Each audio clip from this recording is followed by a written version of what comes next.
Hey Virgo, so let's just jump right into the reading. I'm using, oh gosh, we have the moon at the bottom showing up, so definitely a nod to that partial lunar eclipse. And the moon's a really interesting card. If you're outside when there's either a new moon or a full moon, you can't quite see clearly. Your senses are different because you can't rely on your eyes as much as you usually do. You hear things more, you feel things more, you sense things more. It can be very exhilarating, but it can also be a little scary because it casts weird shadows. And then as opposed to if you were to see it in the light of day, you would have a completely different feel about it. So it's like illuminating. The full moon will illuminate things more because it's the full moon, but there's going to be a partial eclipse. And so it's that challenge to see things clearly and objectively and not to let fears or uncertainty cloud the situation. So we have this beautiful fire sign, Queen of Wands, wow, and the King. So we have a power couple here. And the sun, and I was going to say that when the sun, if you were to see it when the sun comes out, here's Leo. Leo, as usual, showing up in a lot of readings. The sun is going to counteract that moon and bring things to life. Two fire energies. So if these are not people, this is really stepping into your power, really taking action. So things that you have been stuck on, not moving forward on, I think you're going to move forward, but in a different way. And I think it will turn out to be just as good as you thought, or will accomplish the same thing, but maybe not cost as much, or it'll be like the solution will be absolutely fine. And sort of the things you're stuck on or worry about really won't be that big of a deal. All this fire. What's at the bottom of this one? Nice.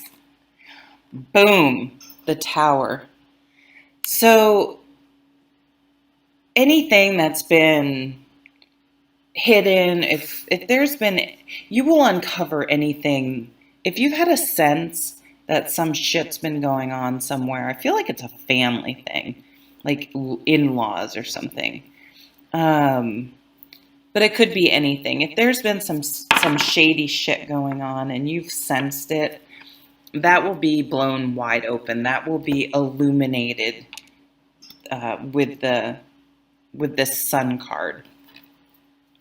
But it breaks down. It's things that weren't sustainable, things that weren't working out, things that, I guess the one thing that's coming to mind, if you are doing remodeling, make sure you get things documented and get things in writing. Like if you're concerned that they're leaving for a week's vacation and they haven't somehow shored up the job site, and you're thinking, hey, it could rain, it could should that stuff be getting wet? Like make sure you're getting that stuff documented and in writing. Because there could be some sort of like a leak but I feel like it's due to someone's negligence or carelessness. That's would be for a very few. Nine of Pentacles. Yeah, this is enjoying the fruits of your labor. This person has confidence because they know they can handle their own shit. They can take care of their life. They don't need someone else in it. They don't need votes from anyone else. They can make their own money. They can make their own way. Not all of those things all at once. Are those hummingbirds or no? I can't really tell. Here's another nod to Leo. So Leo time, a Leo person, someone with Leo qualities, or around the time of Leo. Six of Swords, moving from a stressful situation. I feel like some of you, maybe there's a raise coming in, a promotion, a windfall, I don't know, an error that was found that is in your favor where money's concerned. And it relieves stress for you. Or it allows you to travel, or it allows you to move, it allows you to upgrade, it allows you to pay some things off.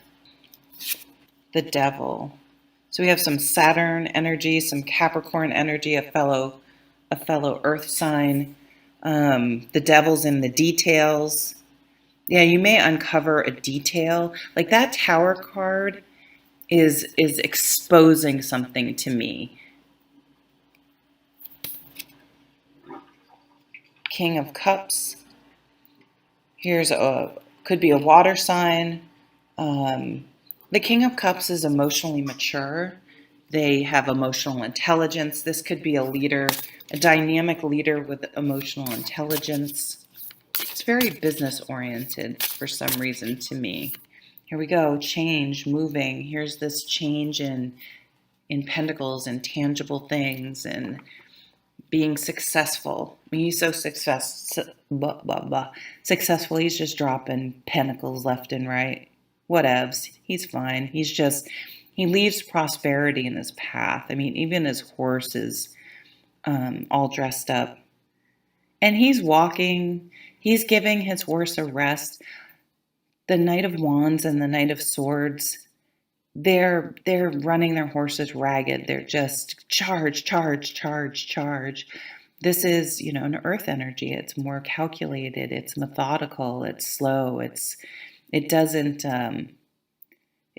push, push, push and drive, and it still gets the same. It gets better results.